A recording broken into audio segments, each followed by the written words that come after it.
Olá, seja muito bem-vindo ao canal do Professor Elias Cruz e hoje iremos falar sobre o período da Baixa Idade Média. Mas antes de prosseguirmos, deixe seu like, compartilhe e se inscreva no nosso canal para mais podcasts sobre história. A partir do século XI, o Ocidente Europeu passou por um conjunto de mudanças que transformou o modo de viver e de pensar de suas populações. Uma dessas mudanças foi a expansão das áreas de cultivo por meio da derrubada de florestas, drenagem de pântanos e ou da obtenção de terras por meio de diques e ou barragens. Nos tempos do feudalismo, o espaço cultivado era restrito, havendo grandes áreas de mata virgem, das quais as pessoas retiravam alimentos, por caça, coleta vegetal, entre outros, que completavam a sua dieta. Outra mudança importante foi o surgimento ou difusão de algumas inovações técnicas, entre as quais merecem destaque o uso da charrua, um arado com rodas e uma relha de ferro, a adoção do sistema trienal, isto é, a divisão da terra cultivável em 3 campos, deixando apenas um deles em repouso, e a utilização do cavalo na agricultura, graças à mudança no sistema de atrelagem desse animal.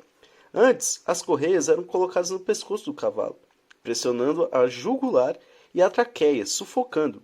A partir do século X, passou-se a atrelá-la ao seu peito, o que aumentou muito o rendimento de sua resistência. Com o aumento da produtividade agrícola, não havia mais necessidade de tanta gente ocupada na agricultura. Assim, muitos trabalhadores deixaram o campo e buscaram outro meio de vida. Alguns se dedicaram ao artesanato, fazendo, por exemplo, sapatos, roupas, artefatos de ferro e imóveis. Outros passaram a viver como mercadores ambulantes e iam de um lugar a outro vendendo e comprando produtos. Além disso, as trocas entre as populações do meio rural e as do meio urbano estimularam o artesanato, o comércio e o crescimento das cidades. A partir do século XI, o comércio externo europeu, até então limitado e pouco alcance, ganhou um grande impulso. Com o aquecimento do comércio, surgiram também as feiras, eventos que duravam de 15 a 60 dias e ocorriam uma ou duas vezes no ano e reuniam mercadores de várias partes do mundo. Nessas feiras, a moeda passou a ser o meio mais usado para adquirir um produto. Como cada comerciante comparecia à feira com a moeda de sua região, e como as moedas tinham valores diferentes, surgiram os cambistas, pessoas que faziam câmbio, isto é, a troca do dinheiro.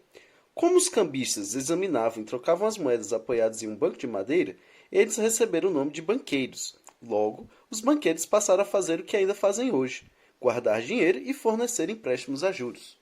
Esses pequenos núcleos urbanos eram chamados de burgos, e os moradores dos burgos eram, em sua maioria, comerciantes e artesãos. Daí vem o nome de burguês, ou os burgueses, uma nova classe que começou a surgir na Europa justamente nesse período.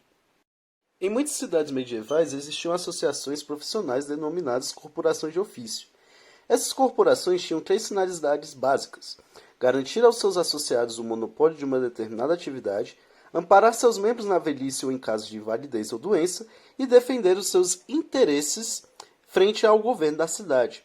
As corporações mais antigas foram as de comerciantes. Elas englobavam várias cidades e eram chamadas de ligas. Desde o início da Idade Média, os cristãos fizeram peregrinações a centros religiosos para pagar promessas, pedir uma graça ou como forma de penitência. Os 3 centros mais frequentados pelos peregrinos cristãos daquele tempo eram Roma, Santiago de Compostela e Jerusalém. Jerusalém continuava recebendo muitos peregrinos quando foi conquistada pelos turcos muçulmanos em 1071, que proibiram as visitas de cristãos ao túmulo de Jesus. O Papa Urbano II reagiu à proibição com um discurso que ficou muito famoso. Esse discurso teve um alcance imediato, pois ele exigia a retomada das peregrinações até Jerusalém. Já no ano seguinte deste discurso, começava o movimento das Cruzadas, expedições organizadas pela Igreja e apoiadas por importantes reis europeus, com a finalidade de retomar a Terra Santa. As Cruzadas reuniam pessoas de diferentes origens, condições sociais e idades. Alguns iam a cavalo e bem armados, mas a maioria ia a pé e desarmada.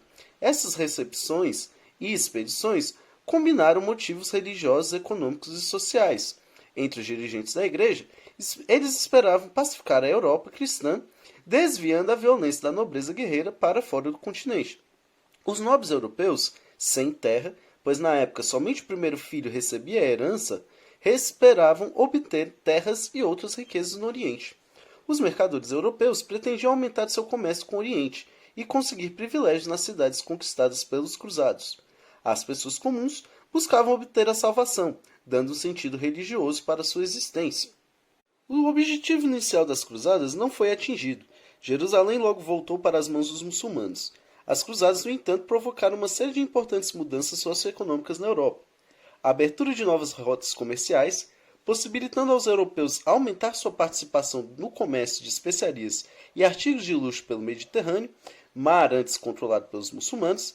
Também houve o aumento do comércio entre o Ocidente e o Oriente e na Europa, e com isso os comerciantes europeus e suas cidades prosperaram, enquanto a nobreza guerreira enfraqueceu.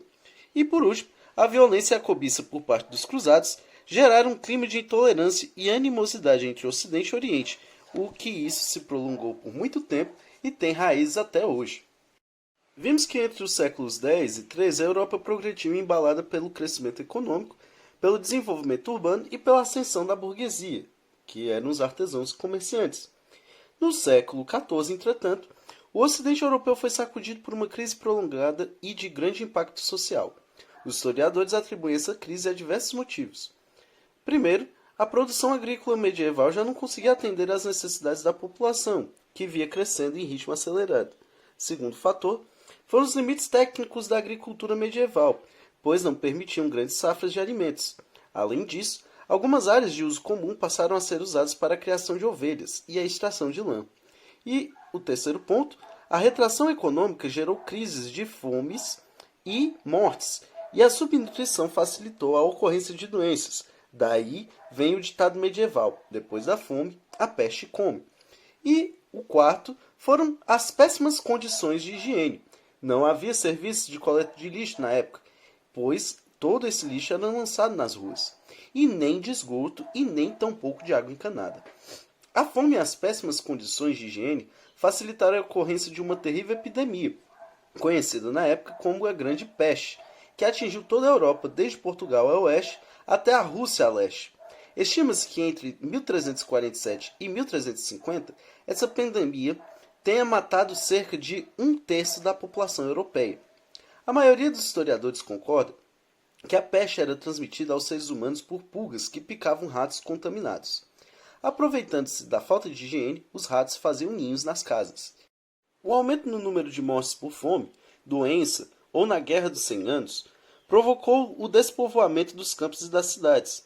A falta de mão de obra e a alta dos preços dos alimentos, em que a nobreza reagiu a essa situação exigindo mais trabalho dos camponeses e aumentando as taxas pagas por eles, trouxe, na mesma época, monarcas medievais que criaram novos impostos gerais.